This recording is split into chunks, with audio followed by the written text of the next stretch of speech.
En France, effectivement, c'est compliqué de trouver des personnes qui puissent avoir une capacité à parler l'anglais dans tous les cas. Donc c'est pour ça qu'on est aussi dans la partie internationale, ce qui nous donne en fait une ouverture avec des candidats qui ont déjà un peu d'expérience à l'international et qui ont une capacité à parler dans la langue anglaise. En fait, on regarde le CV dans un premier temps en français et à la suite de ça, on pose la question bien évidemment si les gens ont une capacité à parler en anglais. S'ils nous disent oui, on bascule tout de suite sur un interview de 5-10 minutes en anglais avec des mots, enfin des phrases et des questions clés bien évidemment. Nous avions aussi créé un pôle d'économie solidaire et ce pôle international, c'est aussi une nouveauté. Pourquoi?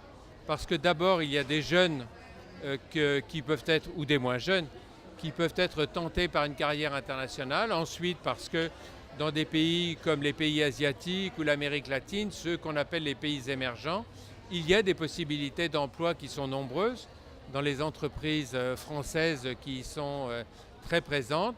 Et je crois que le pari du village international est un pari réussi si je vois l'affluence qu'il a connue. Les entreprises qui sont présentes à ce salon, à peu près 25, ont entre 500 et 600 postes à proposer.